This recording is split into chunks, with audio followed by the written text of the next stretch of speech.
क्या हो अगर दुश्मन बढ़ाए आपकी तरफ दोस्ती का हाथ? क्या अभय करेगा डील रेड रोज के साथ? देवेश सिंघानिया से कैसे बचाएगा अपनी कंपनी अभय? अभय उर्वशी से मिलने के लिए निकल पड़ा। लोकेशन पर पहुंचते ही उसने देखा कि वहां घना अंधेरा है, लेकिन तभी अचानक से उसे उर्वशी की आवाज सुनाई दी। ऊपर चले आओ अभय। अभय ऊपर पहुंचा तो देखा वो एक बेडरूम था जहां उर्वशी सेड्यूसिंग अंदाज में बेड पर बैठी थी। ये सब क्या है और क्या बताना था तुम्हें? हाय, काश इतनी बेचैनी तुम्हें मुझसे मिलने की होती।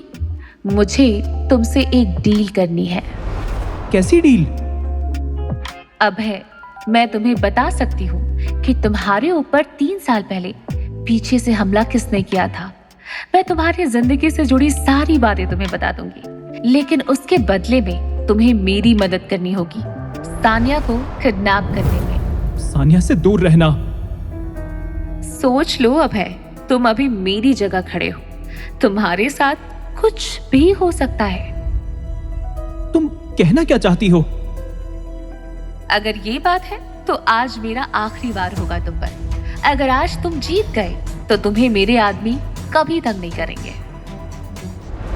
उर्वशी के बाहर जाते ही लोटस गैंग और रेड कार्ड किलर आदमियों ने अभय पर एक साथ अटैक कर दिया। अभय थोड़ा जख्मी पहले से था, लेकिन कैसे भी करके उसने उर्वशी के सभी आदमियों को मार दिया था, पर वो काफी थक चुका था। अभय वहां से मिस्टर राठौड़ से मिलने उनके घर चला गया। मिस्टर राठौड़, सानिया को अब कोई खतरा नहीं है। She is completely safe now. Are you sure अभय?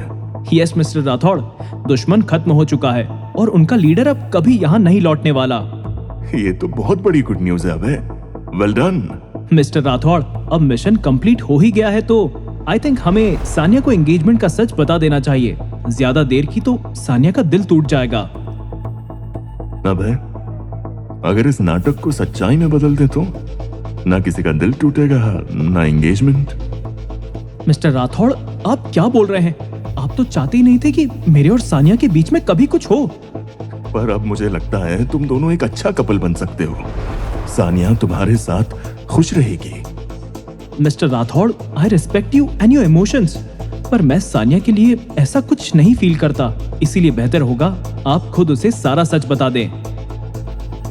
ठीक है, फिर कुछ ऐसा करो कि सानिया खुद ये एंगेजमेंट तोड़ दे, पर उसे ये नहीं पता चलना चाहिए कि ये सब नाटक था।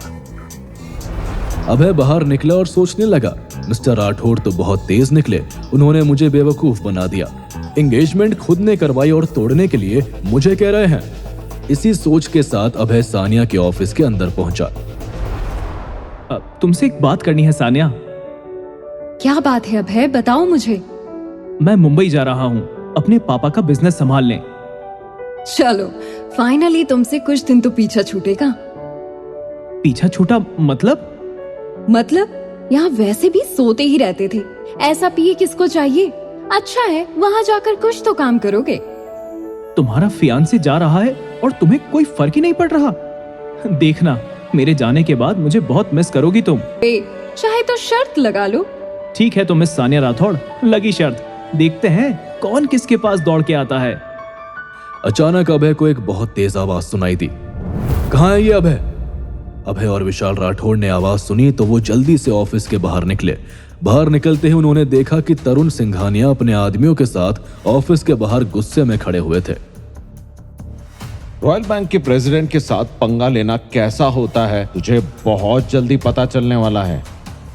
तुम्हारा बेटा इसी लायक है। और तरुण सिंघानिया, तुम रॉयल बैंक के प्रेसिडेंट थे, अब नहीं हो। तुम कहना क्या चाहते हो? यही कि जिन 10 लोगों के पास डायमंड कार्ड है, अगर उनमें से 6 लोग मिलकर प्रेसिडेंट बदलना चाहते हैं तो बदल सकते हैं ना। तो कर दिया प्रेसिडेंट चेंज। मैंने सारे डायमंड कार्ड होल्डर से बात करके तुम्हें प्रेसिडेंट की कुर्सी से हटवा दिया है। तरुण सिंघानिया को बहुत बड़ा शॉक लग गया था ये सुनकर। कुछ समझ नहीं आ रहा था कि उसके साथ क्या हुआ।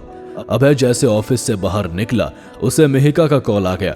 उसने जैसे ही फोन उठाया, अभय, क्या तुम अपने अगले मिशन के लिए तैयार हो? हाँ। तो फिर मुंबई तुम्हारा इंतजार कर रहा है। क्यों बुला रही है मेहिका अभय को मुंबई? देवेश सिंघानिया क्या करेगा अभय के साथ? क्या होगा अभय का अगला मिशन? क्या वो अपने माँ बाप से मिल पाएगा? ये जानने के लिए देखिए अगले एपिसोड सिर्फ पॉकेट FM के YouTube चैनल पर। और बंदा ये बैडास है कि सारे एपिसोड्स को सुनने के लिए डिस्क्रिप्शन में दी गई लिंक से डाउनलोड कीजिए पॉकेट FM ऐप।